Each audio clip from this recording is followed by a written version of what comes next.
हम लोग बोलते हैं ना अचानक मर गया, बाइक से जा रहा था अचानक एक्सीडेंट हो गया। हमें लगता है कि अचानक एक्सीडेंट हो गया, मगर उसकी मौत उसी एक्सीडेंट से लिखी थी। वो अचानक नहीं मरा है, वो अपने टाइम पर मरा है। हमारे यहाँ बॉलीवुड की फिल्मों के जरिए एक और कॉन्सेप्ट बनाया गया कि जो आत्महत्या कर लेता है उसकी आत्मा भटकती रहती है कि नहीं?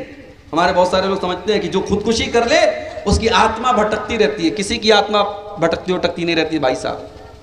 पहली बात तो आत्मा हिंदी का लफ्ज है, उर्दू में रूह का लफ्ज आया है, कुरान में रूह का लफ्ज आया। हमें रूह को रूह ही कहना चाहिए, आत्मा व आत्मा नहीं कहना चाहिए। मरने के बाद कोई इंसान दोबारा दुनिया में नहीं आ सकता, चाहे उसका मर्डर हुआ हो, चाहे उसने सुसाइड किया हो, चाहे एक्सीडेंट हुआ हो, किसी भी तरीके से वो मरा हो, किसी की भी रूह दुनिया में वापस, बोलो भाई, नहीं आ सकता। तो मौत तो अपने टाइम पर आती है। मौत का फरिश्ता आ गया, उसको इससे कोई मतलब नहीं है कि वो तौबा करने जा रहा था, अभी अपनी बस्ती में पहुंचा भी नहीं है, आधे रास्ते में था कि मौत आ गई। अब मौत के फरिश्ते भी दो टाइप के होते हैं, एक होता है रहमत का फरिश्ता, एक होता है अजाब का फरिश्ता।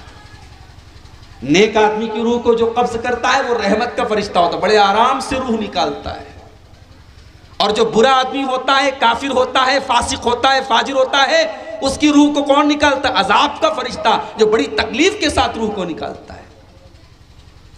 रहमत का फरिश्ता भी आ गया, अजाब का फरिश्ता भी आ गया, दोनों आपस में लड़ने लगे। रहमत का फरिश्ता कहने लगा ये तौबा के इरादे से जा रहा था, ये तौबा कर चुका था, ये अल्लाह के नेक बंदों की बस्ती में जा रहा था, इसलिए इसकी रूह को मैं निकालूंगा, इसको मैं लेके जाऊंगा।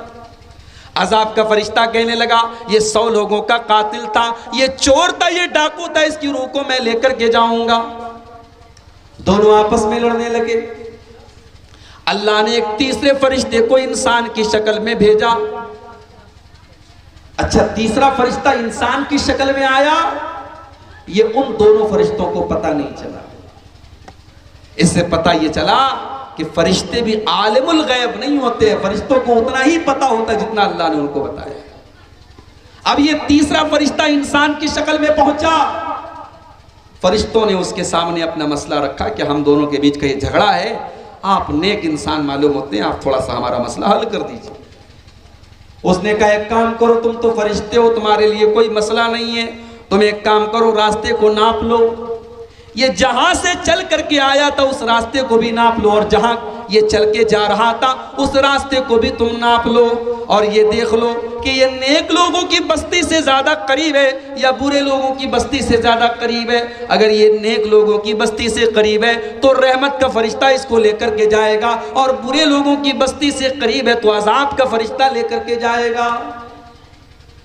हदीस के अल्फाज हैं, जब रास्ते को नापा गया, इसको क्या बोलते हैं आपके ये जो लंबाई होती है, क्या बोलते हैं? बित्ता बोलते हैं ना, एक बित्ता, हमारे अभी बित्ता ही बोलते हैं, मैं बोलने वाला था बित्ता। इसको उर्दू में बालिश्त बोलते हैं, बालिश्त, एक पंजे की जो फासला होता है, इसको अरबी में कहते हैं शिब्र। अल्लाह के नबी फरमाते हैं कि जब रास्ते को नापा गया तो उस इंसान की जो लाश थी वो नेक लोगों की बस्ती से एक बित्ता ज्यादा करीब थी। अल्लाह ने बचा लिया उसको। क्यों बचा लिया मेरे भाई? एक बित्ता वो करीब था नेक लोगों की बस्ती के, और ये डिसीजन हो गया कि रहमत का फरिश्ता इसको लेकर के जाएगा, क्योंकि उसकी नीयत थी सच्ची तौबा करने की, और अल्लाह तबारक व तआला नीयत पर सवाब देता है। अगर आपकी नीयत सच्ची होगी तो आपका सवाब कहीं नहीं जाएगा। अल्लाह के नबी जिहाद के सफर पे जा रहे हैं, लड़ाई के मैदान में जा रहे हैं। बहुत सारे ऐसे सहाबा हैं जो गरीब हैं, मजबूर हैं, बेकस हैं, बेसहारा हैं, वो किसी वजह से उस लड़ाई में नहीं जा पाए। किसी की टांग सही नहीं है, कोई बूढ़ा हो चुका है, कोई कमजोर है, कोई बीमार है। अल्लाह के नबी जब सफर पे जाते हैं, रास्ते में अपने सहाबा से कहते हैं, ओ लोगों, इन्ना क़वामम बिल मदीनती मा सिरतुम मसीरन औ क़तातुम वादियन इल्ला हुम माकुम। ऐ मेरे सहाबा, कुछ लोग ऐसे भी हैं जो मदीना में रहते हैं, मगर तुम जहां जहां जाते हो तुम्हारे साथ साथ वो लोग भी चलते हैं, तुम्हारे साथ साथ वो भी हर जगह जाते हैं, उनको भी तुम्हारे साथ जाने का पूरा पूरा सवाब मिलेगा, हालांकि वो लोग मदीना के अंदर हैं। साहबा ने कहा, अय अल्लाह के नबी, ऐसा कैसे हो सकता है कि वो तो मदीना के अंदर हैं और जहां जहां हम जा रहे हैं उनको पूरा पूरा सवाब मिलेगा। अल्लाह के नबी ने फरमाया, हबसहुमुल उज़्रु, वजह यह है कि वो बेचारे मजबूर थे, उनकी नीयत तो थी, उनका इरादा तो था, लेकिन वो मजबूर थे, इसलिए अल्लाह ताला उनको पूरा पूरा सवाब देगा। नीयत अगर आपकी सच्ची है तो अल्लाह सवाब देगा। ग़ज़वे तबूक का मौका याद कीजिए।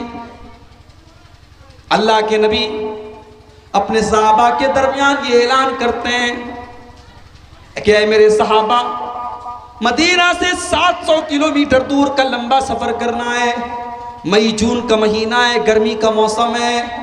ऐ मेरे सहाबा, हमारे पास सामान नहीं है, हमारे पास सफर की तैयारी नहीं है। ऐ मेरे सहाबा, तुम इस गज़वे के लिए, इस जंग के लिए जो भी तुम ताउन पेश कर सकते हो करो। मन जहज़ जैशल उसरा फलहु अल जन्ना, अगर इस लश्कर की तैयारी में तुमने अपना जान दिया, अपना चंदा दिया, अपना ताउन पेश किया, तो मैं तुम्हें जन्नत की गारंटी देता हूं। साहबे किराम अपनी अपनी ताकत के मुताबिक ताउन पेश कर रहे हैं, चंदा पेश कर रहे हैं, दान दे रहे हैं। कुछ सहाबा अल्लाह के नबी के पास आते हैं, अय अल्लाह के नबी, मैं गरीब आदमी हूँ, मेरे पास कोई धन दौलत तो नहीं है, मैं मजदूर आदमी हूँ, मैं जितना कमाता हूँ उतना खा जाता हूँ। अय अल्लाह के नबी, ये एक मुट्ठी जौ लेकर के आया हूँ, ये मैंने रात में काम किया है, मैंने रात में लकड़ियों का गट्ठर उठाया है, मैंने मेहनत की है। अय अल्लाह के नबी, ये एक मुट्ठी जौ ले लीजिए।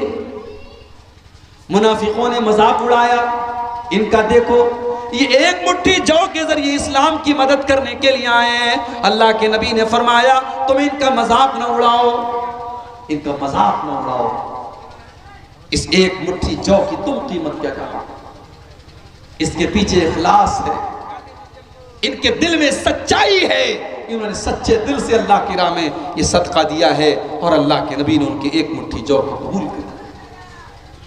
कुछ सहाबा अल्लाह के नबी के पास आते हैं, अय अल्लाह के नबी, हम भी आपके साथ गज़वे तबूक में जाना चाहते हैं।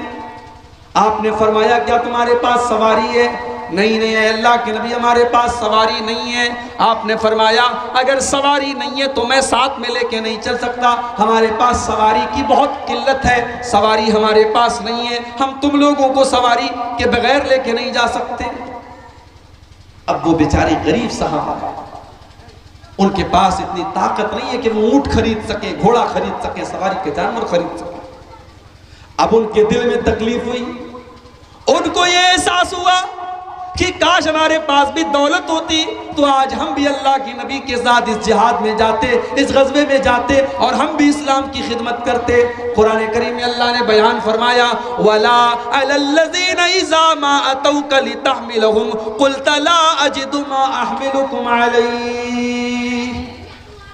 ऐ मेरे नबी, आपके कुछ सहाबा आपके पास आते हैं और आपसे कहते हैं कि हम आपके साथ जाना चाहते हैं, और जब आप ये कहते हैं कि मेरे पास सवारी का इंतजाम नहीं है, तवल्लौ व आयुनुहुम तफीज़ु मिनद्दमी, तो वो पलट करके रोने लगते हैं, उनकी आंखों में आंसू आ जाते हैं, वो रोने लगते हैं। उनको इस बात का दर्द है, इस बात का एहसास है, हज़नन अल्ला यजिदु मा युनफिकून,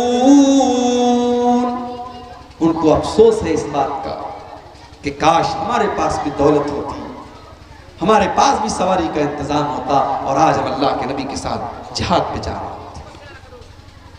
मेरे प्यारे साथियों, आज इखलास की कमी है, आज नेकी करने के बाद फेसबुक पर डालने का माहौल, आज नेकी को छुपाने का मिजाज है।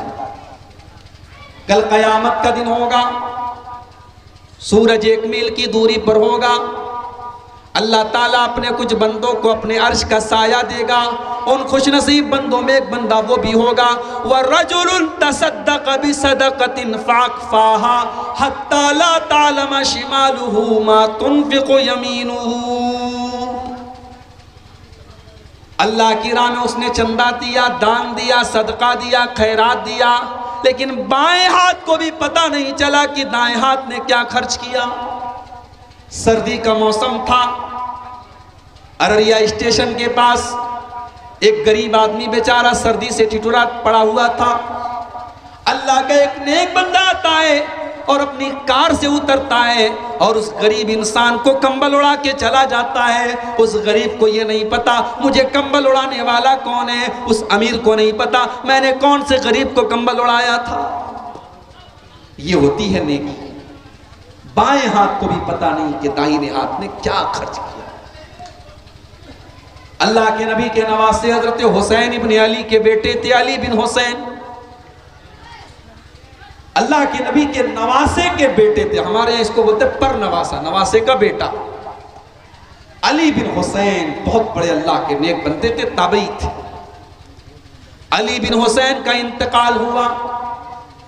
इंतकाल के बाद जब अली बिन हुसैन को गुस्ल दिया जाने लगा तो उनकी पीठ के ऊपर मोटे मोटे निशान पाए गए।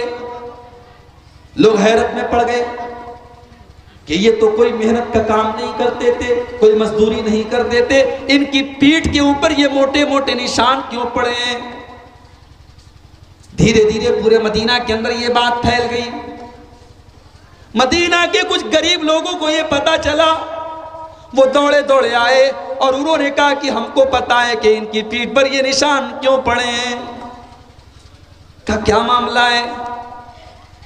कहा कि हम बड़े गरीब लोग हैं, हमारे घर हर महीने रात के सन्नाटे में कोई आता था और पूरे महीने के राशन की बोरी लेकर के हमारे दरवाजे पर पहुंचा देता था।